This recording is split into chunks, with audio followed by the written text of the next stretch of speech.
ग्वालियर की रहने वाली पूजा जाटव की शादी यहीं के एक शख्स से हुई थी। कुछ वक्त सब कुछ ठीक चला, लेकिन फिर दोनों के बीच विवाद बढ़ गया। एक झगड़े के दौरान पति ने उस पर गोली चला दी। ये मामला कोर्ट पहुंचा। पूजा अपने पति को सजा दिलाने के लिए लगातार अदालत की सुनवाई में हाजिर रहने लगी।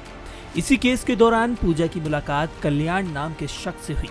कल्याण ने पूजा से हमदर्दी दिखाई तो दोनों के बीच प्यार हो गया। दोनों के बीच नजदीकियां बढ़ी और फिर दोनों ने विवाह भी रचा लिया।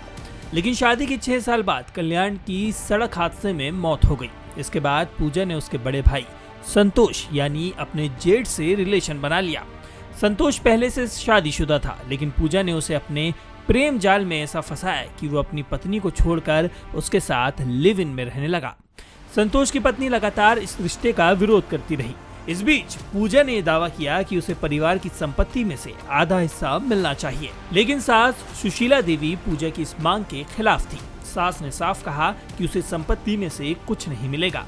खबरों की माने तो पूजा के अपने ससुर से भी अवैध संबंध थे, जिससे सुशीला देवी नाराज रहती थी। जब इस बारे में उसके जेठ और वर्तमान पति को पता चला तो वो भी पूजा से खफा रहने लगा। तब पूजा के दिमाग में एक खौफनाक साजिश ने जन्म लिया। उसने ठान लिया कि अब सास को रास्ते से हटाना ही आखिरी ऑप्शन है। उसने अपनी बहन और बॉयफ्रेंड को बुलाया, हत्या की पूरी प्लानिंग की और सास की जान ले ली। हमारी माता जी का मर्डर हो गया है। आप लोग कहाँ पर थे? हम लोग बाहर थे। कब की घटना है? ये सुबह 6 साढ़े 6 बजे की घटना है। पता नहीं है कौन लोग आए थे? जी अब वो खुलासा हो जाएगा तो आप लोगों के लिए अपना निर्देश के द्वारा आपको पुनः बता दें, अवगत कर दिया जाएगा। कोई पता नहीं है कौन लोग आए थे? जी लेकिन वो मेरी हाँ, मैडम के हाँ। साले के द्वारा भेजे गए लड़के थे। अच्छा जी वो लड़के थे। जी आपकी पत्नी नहीं थी घर पे क्या? नहीं, वो कहाँ मायके पर? में रह रही हैं। मायके में रह रही हैं? अच्छा, तो क्या घटना हुई है, कुछ पता आपको चला? घर पे हमारी माता जी के हाथ पैर बांध के और उनको फांसी लगा दी गई है। फांसी लगा दी? जी उनको जहर का इंजेक्शन भी लगाया गया है। 24/6/2025 को अर्ली मॉर्निंग थाना टरौली के कुमरिया गांव में सुशीला देवी, जिनकी उम्र करीब 54 वर्ष थी, कुछ अपराधियों ने इनकी हत्या कर दी थी। इस पे इनके पति अजय प्रताप सिंह के द्वारा थाना टहरौली पर तहरीर देकर उचित धाराओं में अभियोग पंजीकृत कराया गया था। वरिष्ठ पुलिस अधीक्षक महोदय द्वारा स्वाट टीम तथा अन्य सिविल की टीमें लगाई गई थी केस को वर्कआउट करने हेतु, अपराधियों को पकड़ने के लिए। इसी प्रयास में जो मृतका है, इसकी छोटी बहू पूजा ने ही षड्यंत्र करके ये घटना कराई थी, जिसमें सुशीला की हत्या करते हुए वहाँ से करीब 8 लाख की ज्वेलरी भी जो अपराधी थे वो ले गए थे। पूजा और उसकी बहन कमला को पहले ही पुलिस टीम द्वारा गिरफ्तार करके जेल भेजा जा चुका है।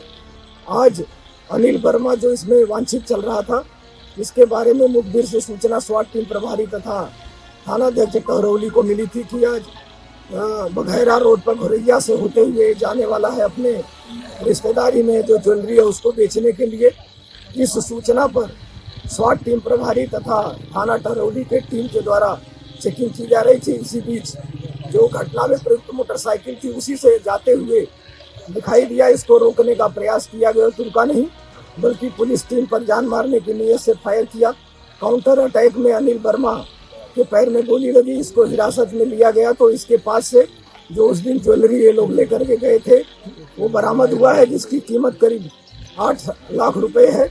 संपूर्ण घटना के संबंध में एफआईआर पंजीकृत करते हुए अग्रिम वैधानिक कार्रवाई की जा रही है।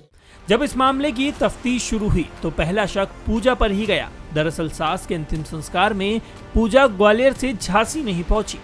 उसने तबीयत खराब का बहाना बनाया, जिसके बाद पुलिस ने पूजा से पूछताछ करना शुरू कर दिया। पूजा ने पहले तो संतोष की पहली पत्नी पर आरोप मढ़े, लेकिन जब पुलिस ने शक्ति से पूछताछ की तो कातिल बहू टूट गई और एक एक कर अपने सारे जुर्म कबूल कर लिए।